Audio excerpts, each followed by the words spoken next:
തയ്യാറാക്കിയ ഈ topic exam ബുക്കിലെ ഓരോ ക്വസ്റ്റ്യൻസും വർക്ക്ഔട്ട് ചെയ്യുന്നതിലൂടെ സർക്കാർ ജോലി ഇനി നിങ്ങളെ തേടിയെത്തും. PSCയുടെ അതേ നിലവാരത്തിലുള്ള സ്റ്റാൻഡേർഡ് ക്വസ്റ്റ്യൻസ് ഉൾപ്പെടുത്തിയ ഈ ടോപ്പിക് എക്സാം ബുക്ക് ഓർഡർ ചെയ്യാൻ ഇപ്പോൾ തന്നെ താഴെ കാണുന്ന നമ്പറിൽ കോൺടാക്ട് ചെയ്യും. അപ്പോൾ ഇനി PSCയുടെ ട്രെൻഡ് അറിഞ്ഞ് പഠിക്കാം. ഹായ് ഫ്രണ്ട്സ്, അപ്പോൾ നമ്മുടെ ടോപ്പിക് എക്സാം ബുക്ക് 10 ക്വസ്റ്റ്യൻ സീരീസിലെ എപ്പിസോഡ് 5ലേക്ക് എല്ലാവർക്കും സ്വാഗതം. അപ്പോൾ ഇന്ന് നമ്മൾ ഡിസ്കസ് ചെയ്യാൻ വേണ്ടി പോകുന്ന ടോപ്പിക് എന്ന് പറയുന്നത് ബയോളജിയാണ്. ബയോളജിയിലെ കോശം എന്ന് പറയുന്ന ഒരു ടോപ്പിക്കാണ് നമ്മൾ ഇന്ന് ഡിസ്കസ് ചെയ്യാൻ വേണ്ടി പോകുന്നത്.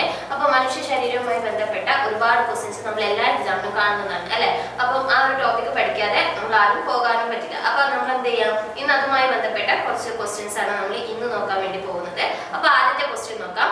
ഫെനത്തെ ആവരണം ചെയ്തിരിക്കുന്ന സവിശേഷ സ്ഥലം ഏത്? Option A crista, option B tonoplast, option C മർമ്മസ്തരം, ഓപ്ഷൻ ഡി സെല്ലുലോസ്. ഫെനത്തെ ആവരണം ചെയ്തിരിക്കുന്ന സവിശേഷ സ്ഥലത്തിന്റെ പേരെന്താണ്?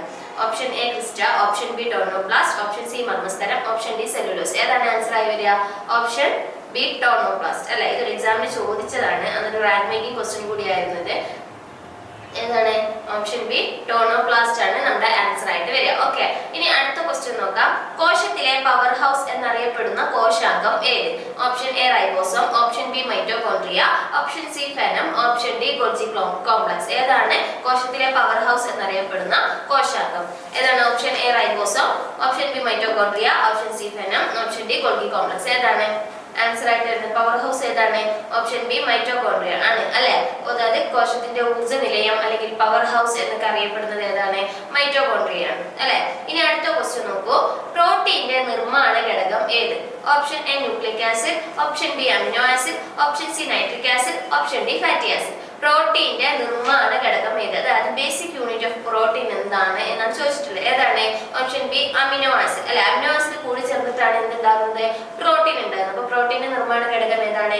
അമിനോ ആസിഡ് ആണ്. അപ്പൊ നമ്മുടെ ആൻസർ ആയിട്ട് വരുന്നത് ഓപ്ഷൻ ബി അമിനോ ആസിഡ്. ഇനി അടുത്തത് നോക്കൂ. ശരിയായ ജോഡി കണ്ടെത്തുക. രണ്ട് പ്രസ്താവനകൾ കൊടുത്തിട്ടുണ്ട്. ഒന്നാമത്തെ പ്രസ്താവന നോക്കൂ.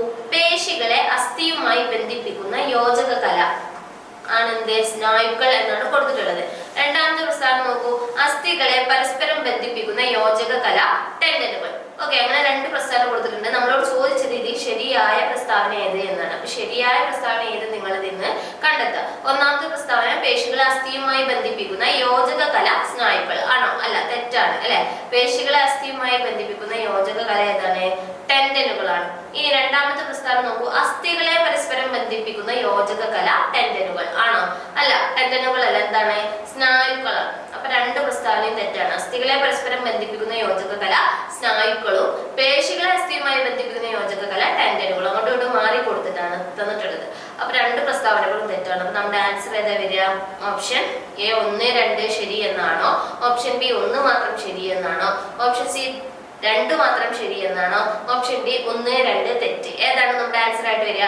ഓപ്ഷൻ ഡി 1, 2 തെറ്റ് അല്ലെ. ഇനി അടുത്ത ക്വസ്റ്റ്യൻ നോക്കൂ. കോശത്തിലെ പവർ ഹൗസ് എന്നറിയപ്പെടുന്ന കോശാംഗം. ഇത് 2 വട്ടം വന്നിട്ടുണ്ട് അല്ലെ. സോറി, റിപ്പീറ്റഡ് ആയിട്ട് വന്ന ക്വസ്റ്റ്യൻ ആണ്. അപ്പൊ നമുക്കത് ഒഴിവാക്കാം. അടുത്ത ക്വസ്റ്റ്യൻ നോക്കൂ. സസ്യങ്ങളുടെ കോശഭിത്തി നിർമ്മിച്ചിരിക്കുന്ന പദാർത്ഥം ഏത്?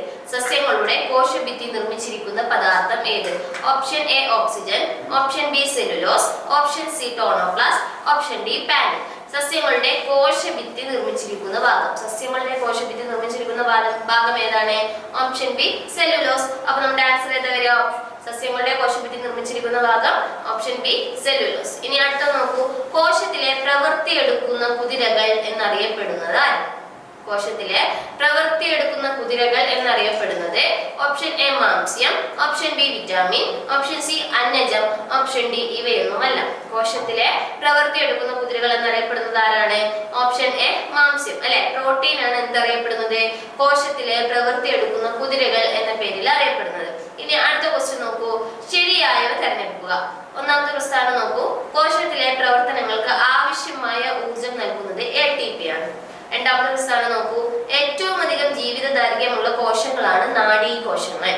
ഓപ്ഷൻ എ 1 ശരി, ഓപ്ഷൻ ബി 2 ശരി, ഓപ്ഷൻ സി 1, 2 ശരി, ഓപ്ഷൻ ഡി ഇവയൊന്നുമല്ല. ഓക്കെ, അപ്പൊ രണ്ട് പ്രസ്താവന കൊടുത്തിട്ടുണ്ട്. അതിൽ ശരിയായവ ഏത് എന്നാണ് നമ്മളോട് ചോദിച്ചിട്ടുള്ളത്. ഒന്നാമത്തെ പ്രസ്താവന കോശത്തിലെ പ്രവർത്തനങ്ങൾക്ക് ആവശ്യമായ ഊർജം നൽകുന്നത് ATP ആണ്. രണ്ടാമത്തെ പ്രസ്താവന ഏറ്റവും അധികം ജീവിത ജീവിതദൈർഘ്യമുള്ള കോശങ്ങളാണ് നാഡീകോശങ്ങൾ. ഇതിലെ ഏതാണ് ശരിയായ പ്രസ്താവന? അല്ലെ, ഒന്നാമത്തെ പ്രസ്താവന ശരിയാണ്. കോശത്തിൽ ആവശ്യമായ ഊർജ്ജം നൽകുന്നത് ATP ആണ്. ഏറ്റവും അധികം ജീവിതദൈർഘ്യമുള്ള കോശങ്ങൾ തന്നെയാണ് ആരെ? നാഡീകോശങ്ങൾ. ആയുസ് ഏറ്റവും കൂടുതൽ ആർക്കാണ്? നാഡീകോശങ്ങളാണ്. അവർ നശിച്ച പിന്നീട് ഉണ്ടാവോ? ഇല്ല. അതുകൊണ്ട് തന്നെ അവർക്കാണ് ഏറ്റവും കൂടുതൽ. അപ്പോൾ ഇനി അടുത്ത ക്വസ്റ്റ്യൻ നോക്കാം. തെറ്റായ പ്രസ്താവന ഏതെല്ലാം?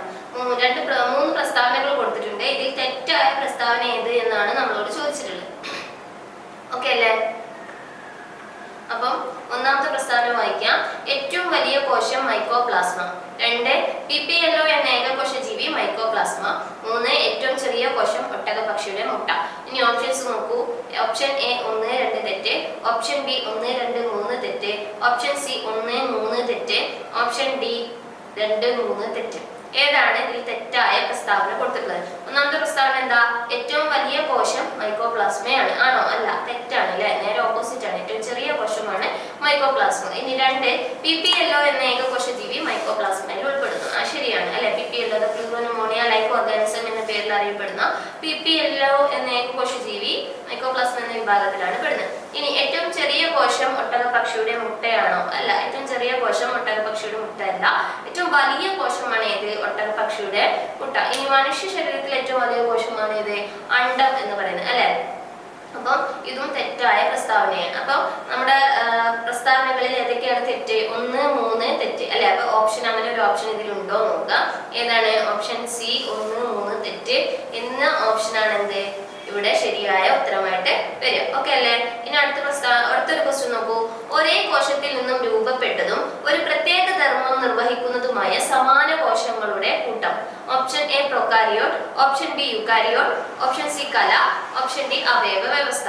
അതായത് ഒരേ കോശത്തിൽ നിന്നും രൂപപ്പെട്ടതും ഒരു പ്രത്യേക ധർമ്മം നിർവഹിക്കുന്നതുമായ സമാന കോശങ്ങളുടെ കൂട്ടത്തെ എന്ത് പേരിൽ അറിയപ്പെടുന്നു, അല്ലെങ്കിൽ എന്താണ് അറിയപ്പെടുന്നത്? Option A prokaryote, option B eukaryote, option C കല, ഓപ്ഷൻ D അവയവ വ്യവസ്ഥ. ഏതാണ് നമ്മുടെ ആൻസർ ആയിട്ട് വരിക?